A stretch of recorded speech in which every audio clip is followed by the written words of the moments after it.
9210844559 ये हमारा WhatsApp number है। इस नंबर को आप सेव करके रख लें और अपना नाम लिख के भेज दें ताकि फ्यूचर में कोई भी नोटिफिकेशन अपडेट होती है वो डायरेक्टली आपके व्हाट्सएप नंबर पे आपको मिल जाए। Hello aspiring artist. जैसा कि आप सभी लोग जानते हो कि ये जो वीडियो मैं बना रहा हूँ बेसिकली आपके प्रैक्टिकल एग्ज़ाम को लेके बना रहा हूँ ये वीडियो। और बहुत ज़्यादा इंपॉर्टेंट है आपको ये चीज़ें समझाना। बहुत से स्टूडेंट्स को ये चीज़ें नहीं मालूम है अभी भी कि प्रैक्टिकल एग्ज़ाम में क्या क्या आता है, क्या क्या टिप्स वगैरह उसके लिए फॉलो करनी चाहिए, क्या क्या चीज़ें होती हैं। बेसिकली प्रैक्टिकल एग्ज़ाम के बारे में ये वीडियो होने वाली है, जिसमें आपको ये अच्छे से आपको समझा दूंगा मैं यहाँ पे इस वीडियो के अंदर कि प्रैक्टिकल एग्ज़ाम को आपको कैसे टैकल करना है। ठीक है, अब देखो प्रैक्टिकल जो आपका एग्ज़ाम होगा बीएफए में, बीएफए के अंदर कॉलेज ऑफ आर्ट में आपके क्या आता है वो समझा देता हूँ मैं पहले आपको। जो आपका प्रैक्टिकल जो एग्ज़ाम है कॉलेज ऑफ आर्ट का, इसमें स्टिल लाइफ आएगी और कॉम्पोजिशन आएगी। अप्लाइड से हो तो आपके इलिस्ट्रेशन आएगा, ठीक है, कॉम्पोजिशन की जगह पे स्टिल लाइफ सेम आएगी, ठीक है। और बाकी दूसरे सब्जेक्ट से हो जैसे कि प्रिंट मेकिंग से हो तो आपकी पेंटिंग और जो है आपकी कॉम्पोजिशन आती है, ठीक है। स्कल्पचर से आपको क्ले दे देंगे, उसमें आपको स्कल्पचर से बनाना होता है। तो ये आपकी डिटेल्स रहती हैं बेसिक। और विजुअल में अगर मैं आपको बताऊँ तो विजुअल के अंदर आपको कॉमिक बुक की तरह बनाना होता है, ठीक है। इस तरीके से 4 खाने होते हैं, तो कॉमिक बुक की तरह बनाना होता है उसमें आपको। तो वो थोड़ा-सा बच्चों को कई बार डिफ़िकल्ट लगता है कि विजुअल में किस तरीके से बना सकते हो। देखो फंडामेंटल सबके सेम होते हैं, आपको डिफ़िकल्टी इसलिए आती है क्योंकि अभी आपके फंडामेंटल्स क्लियर नहीं है। अपने फंडामेंटल्स को क्लियर करना बहुत ज़रूरी है। और जब एक बार आपके फंडामेंटल्स क्लियर हो जाएँगे तो आपके लिए कॉम्पोज़िशन भी ईज़ी हो जाएगी और फिर आपके लिए जो है स्टिल लाइफ़ भी ईज़ी हो जाएगी। तो फंडामेंटल्स के लिए आपकी जो हमारे जो बैचेज़ चलते हैं क्लासेस के, आप उसको जॉइन कर सकते हो, ठीक है। जिसमें आपको प्रॉपर अच्छे से गाइडेंस मिलेगी, प्रॉपर सिखाया जाएगा और मैं ही आपको उसमें ट्रेनिंग दूँगा कि किस तरीके से अपने आप को एंट्रेंस एग्ज़ाम क्लियर करना है, ठीक है। क्लासेस में आपको स्टेप बाय स्टेप चीज़ें सिखाई जाती हैं ताकि वो आपके लिए बहुत बेनिफिशियल होता है इस वजह से। और इसी वजह से हमारे जो स्टूडेंट्स हैं वो हम एंट्रेंस एग्ज़ाम को इतना ईज़िली क्रैक कर लेते हैं और टॉप रैंक हासिल कर लेते हैं। जैसा कि आप नीचे आप नंबर शो हो रहा है अकेडमी का, आप इस पे मैसेज करके डिटेल्स ले सकते हो व्हाट्सएप पे। आपको सारी डिटेल्स क्लासेस की प्रोवाइड कर दी जाएंगी, ठीक है। मिलते हैं, थोड़ा आगे बढ़ते हैं अब प्रैक्टिकल एग्ज़ाम के ऊपर। तो प्रैक्टिकल एग्ज़ाम ये होता है, ये मैंने आपको बता दिया। अब इससे रिलेटेड क्या टिप्स एंड ट्रिक्स वगैरह होती हैं जो आप फॉलो कर सकते हो, वो क्विक टिप्स मैं आपको इसमें दे देता हूँ, ठीक है ना। क्या क्या चीज़ें होती हैं और क्या क्या मटेरियल आपको ज़रूरत पड़ेगी। देखो मटेरियल मोटा मोटा बताता हूँ, मटेरियल के ऊपर मैंने एक डिटेल वीडियो बनाई है, ठीक है, वो आप देख सकते हो, ठीक है। थोड़ी पुरानी वीडियो है लेकिन चीज़ें वही वही चीज़ें आपको लेके जानी है। A2 साइज़ का आपका बेसिकली A2 साइज़ होता है, ठीक है, इतना बड़ा जो होता है। फुल इंपीरियर जो शीट होती है आपकी, ठीक है, चार्ट पेपर होता है ना फुल वाला, उसका अगर आधा करोगे वो A2 साइज़ होता है। और बोर्ड लेके जाना है। बहुत से बच्चे इस बोलते हैं सर बोर्ड ले जाऊँ कि नहीं ले जाऊँ। भैया बोर्ड लेके जाओ। बोर्ड नहीं लेके जाओगे तो आपको वहाँ कुछ नहीं मिलेगा बनाने के लिए। डेस्क मिलेगी और डेस्क पे रख के नहीं बना पाओगे, ठीक है। लकड़ी का टेक्सचर आता है वो ख़राब कर देता है काम को। बोर्ड के ऊपर एक टिप मैं दूंगा कि कुछ पेपर वगैरह लगा लो तो ज़्यादा बेटर है, थोड़ी कुशनिंग हो जाएगी। ऐसे खाली लकड़ी लेके जाओगे फिर बोलोगे शेडिंग अच्छी नहीं हो रही, पता लग रहा है वो टेक्सचर लकड़ी का पकड़ रहा है पेपर। तो थोड़ी सी कॉमन सेंस यहाँ यूज़ करनी है आपको, ठीक है। Common sense is not common, लेकिन कॉमन सेंस यूज़ करनी है, इसलिए मैं ये चीज़ें बता रहा हूँ आपको, है ना, ताकि आप ये सब जो गलतियाँ होती हैं ना ये आप ना करो।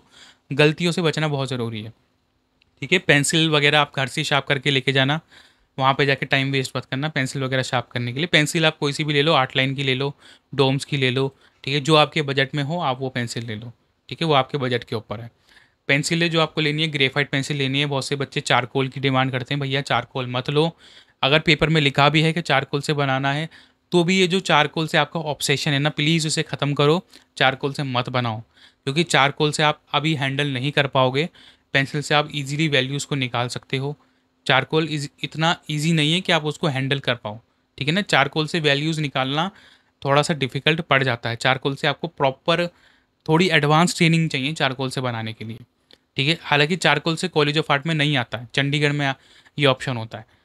लेकिन मैं बोल रहा हूँ अगर कहीं से खुदा ना खास्ता पेपर में लिखा आ गया तो खुश मत हो जाना चारकोल से बनाना है और लग जाओ चारकोल से बनाने, और आप बाकायदा लेके गए हो चारकोल इस फिराक में हो, तो ये चीज़ें मत करना, ठीक है। और पेंसिल लेके जाना, चारकोल से दूर रहना, मत लेके जाना वो मटेरियल। पेंसिल लेके जाना, ठीक है, शार्प करके लेके जाना। हो सके तो एक और पैकेट ले लेना, उसको भी शार्प करके लेके जाना। इरेज़र लेके जाना, अपना कटर लेके जाना जो ब्लेड होता है शार्प करने वाला, ठीक है। ये बेसिक बेसिक मटेरियल एक चेक लिस्ट बना लेना, उसमें सारे मटेरियल लिख लेना, उस पर चेक लगाते जाना जो जो मटेरियल लेके जा रहे हो, क्योंकि छोटा छोटा मटेरियल छूट जाता है। वाटर कलर में लेके जा रहे हो तो एक कप लेके जा सकते हो इस तरीके से, वाटर के लिए 2 कप लेके जा सकते हो या तो, ठीक है। और ऐसा कप लेके जाना जो ज़्यादा हल्का ना हो कि वो गिर जाए काम करते टाइम, ठीक है। जो बच्चे प्लास्टिक के गिलास ले जाते हैं फिर वो गिर जाते हैं, काम खराब हो जाता है, तो वो गलतियाँ नहीं करनी है, ठीक है ना। ये सब चीज़ें मैं जो आपके साथ शेयर करता हूँ ये एक्सपीरियंस वाली चीज़ें होती हैं। ये टिप्स, ये चीज़, छोटी छोटी चीज़ें आपको हर कोई नहीं बताएगा, क्योंकि ये एक्सपीरियंस से आती चीज़ें। जब अब देखो ये चीज़ें हो गई आपकी। कलर कौन से लेके जाने, वाटर कलर में कलर जो है लेके जाओगे अपने, जो कैमलिन वाले कलर आते हैं, ठीक है, सस्ते का आते हैं, ट्यूब वाले आते हैं, वो लेके चले जाना। और जो वैसे वाले आते हैं ना, केक वाले, बच्चे पूछते हैं केक वाले लेके जाओ, केक वाले मत ले जाना, बहुत बेकार क्वालिटी होती है उनकी। ठीक है, कैमलिन ले जाना, आर्टिस्ट वाले अच्छी क्वालिटी है। ठीक है, और पैलेट ले जाना, कलर को पैलेट में डाल के लेके जाओगे, ट्यूब वाले कलर होते हैं वो। ठीक है, ब्रशेस लेके जा सकते हो। ब्रशेस कौन से यूज़ कर सकते हो, अपने बजट के अनुसार देख सकते हो। बजट अच्छा है तो ब्रिस्टो के जो थोड़े प्रोफेशनल से ब्रश होते हैं, मोम ब्रश, वो ले लो।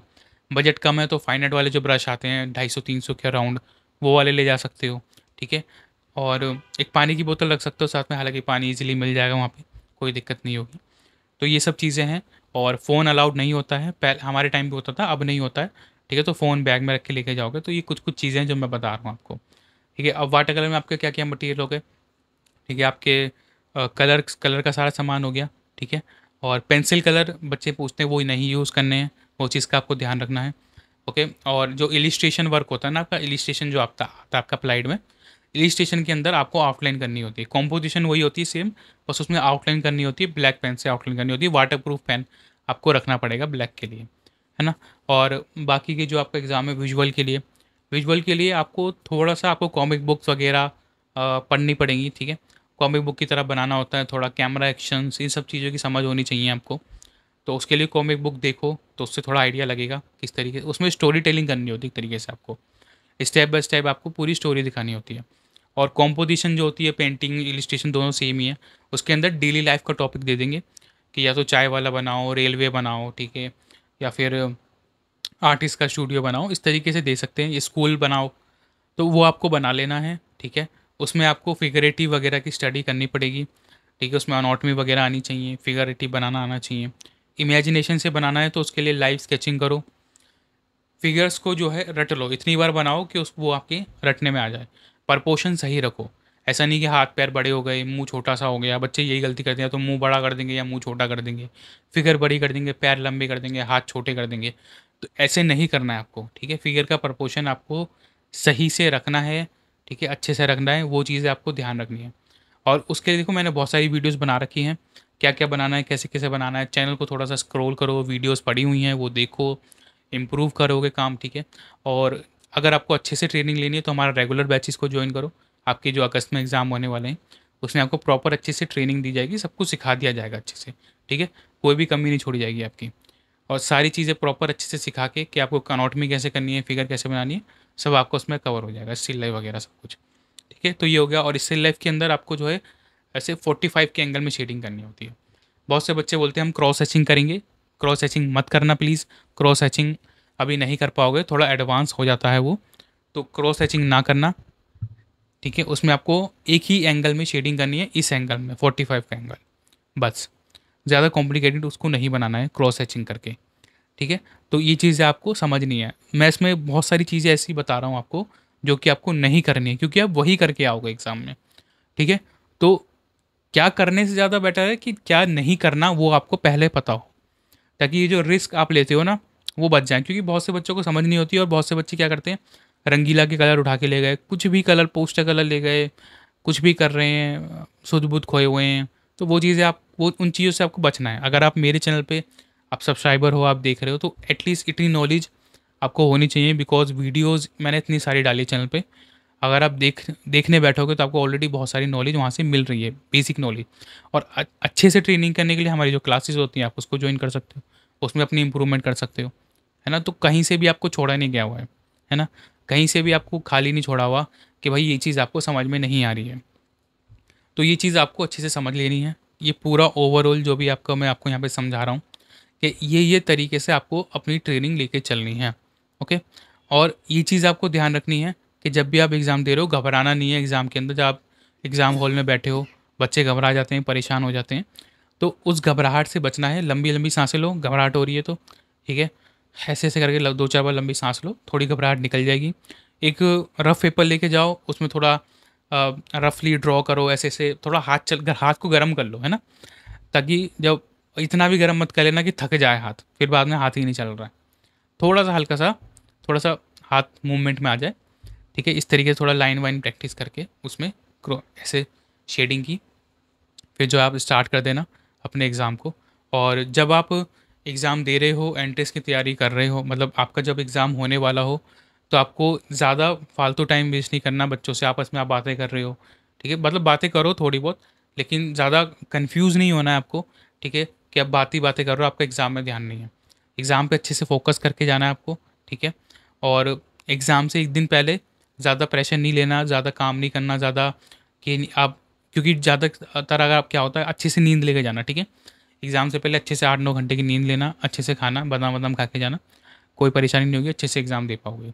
तो ये सारी टिप्स वगैरह थी जो मुझे आपको देनी थी, ठीक है? प्रैक्टिकल एग्ज़ाम को लेके। अब बहुत से बच्चों को ये भी नहीं पता कि प्रैक्टिकल एग्ज़ाम में आता क्या है? तो सोचो, वो बच्चे एंट्रेंस एग्ज़ाम देने जा रहे हैं, तो ये कितना बड़ा डिज़ास्टर हो सकता है उन बच्चों के लिए। तो ये वीडियो आपके लिए बहुत ज़्यादा ज़रूरी है कि आप इसको देखो। एटलीस्ट आपको ये तो समझ में आ गया ना कि एग्ज़ाम के अंदर होता क्या है, ठीक है? अभी आपको ये तो पता लग गया है, लेकिन अब आपको ज़रूरत है कि आप अच्छे से ट्रेनिंग ले पाओ। उसके लिए हमारे जो रेगुलर बैच निकाले गए हैं आपके लिए, वो आप ही के लिए निकाले गए हैं, ताकि आप, क्योंकि रेगुलर बैच में आपकी 5 डेज़ क्लास हो रही हैं वीक में, ठीक है? सिर्फ़ आपको 2 दिन की छुट्टी मिलेगी और 5 दिन आपकी जो है क्लास होगी वीक में।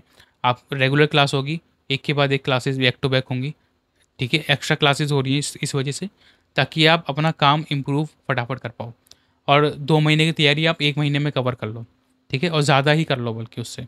और अपना अगस्त में जो है आप एग्ज़ाम जब देने जाओ, तो आपके अंदर ये कॉन्फिडेंस आए कि मैंने ट्रेनिंग ली है, मैंने सीखा है, तो मैं अच्छे से एग्ज़ाम दे सकता हूँ। और आपको सारी चीज़ें समझ में आ जाए, क्या-क्या चीज़ें होती हैं, क्या-क्या घबराहट होती है, क्या-क्या चीज़ों से आपको बचना है, ठीक है? सो एंट्रेंस क्लासेस को जॉइन करने के लिए आप नीचे जो अकेडमी का नंबर शो हो रहा है, उससे आप मैसेज कर सकते हो और क्लासेस को जॉइन करके अपनी ट्रेनिंग को स्टार्ट कर सकते हो, ठीक है? आई होप कि इस वीडियो से आपकी हेल्प हुई होगी। इस वीडियो को शेयर करना अपने सभी आर्टिस्ट दोस्तों के साथ, ताकि उनकी भी हेल्प हो सके, उनको भी जो कन्फ्यूजन है, जिनको नहीं पता है प्रैक्टिकल एग्ज़ाम के बारे में कुछ भी, उनको भी नॉलेज हो पाए, ठीक है? और चैनल को सब्सक्राइब कर लेना। और भी जो चीज़ें आपको परेशान कर रही हैं, ठीक है, वो कमेंट सेक्शन में डाल देना, ताकि पता लग जाए और उस पे हम एक और वीडियो बना दें, ठीक है? सो मिलते हैं फिर नेक्स्ट वीडियो में। Thank you for watching, keep supporting and keep loving.